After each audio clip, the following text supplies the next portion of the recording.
تو یاد رکھیں جو صاحب نصاب ہے اس پر لازم یہ ہے کہ وہ اپنی طرف سے بھی ادا کرے اور اپنے نابالغ بچوں کی طرف سے بھی ادا کرے گا،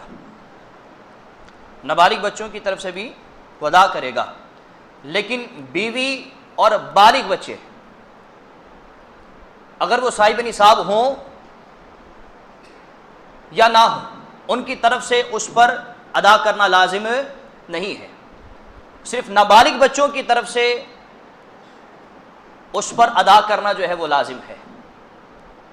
یہ بھی یاد رکھیے گا، بیوی کی طرف سے نہیں ہے۔ اگر بیوی خود صاحب نصاب ہے تو وہ اپنے مال سے صدقہ فطر ادا کرے گی۔ ہاں اگر شوہر کر دیتا ہے بیوی کی طرف سے اس کی اجازت کے بغیر بھی تو اس میں کوئی حرج نہیں ہے۔ اسی طرح بالغ اولاد ہے، بالغ اولاد ہے، وہ صاحب نصاب ہے یا نہیں ہے، باپ پر ان کا صدقہ فطر واجب نہیں ہے۔ اگر وہ صاحب نصاب ہے بالغ اولاد تو اپنے مال سے صدقہ فطر ادا کرے گی، اور اگر وہ اپنا مالک نصاب ہی نہیں ہے تو نہ باپ پر ہے نہ ان بالغ بچوں پر ہے۔ لیکن اگر بالغ بچے جو ہیں وہ صاحب نصاب ہیں اور باپ ان کی طرف سے ادا کر دیتا ہے تو کیا ہو جائے گا کہ نہیں ہو جائے گا؟ تو یاد رکھیں کہ اگر بالغ اولاد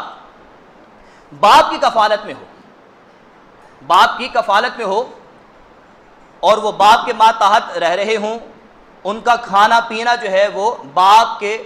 ذمہ پر ہو، تو اب باپ ان کی اجازت کے بغیر بھی صدقہ فطر کی ادائیگی کر دے تو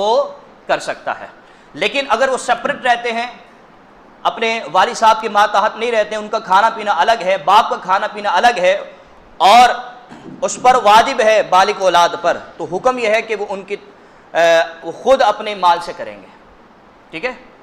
یہ مسئلہ جو ہے وہ ذہن نشین فرما لے۔ تو میں آپ کو بتا رہا تھا کہ جو نابالغ بچے ہیں ان کی طرف سے مال، ان کی طرف سے باپ جو ہے وہ اپنے مال سے جو ہے وہ صدقہ فطر کی ادائیگی کرے گا۔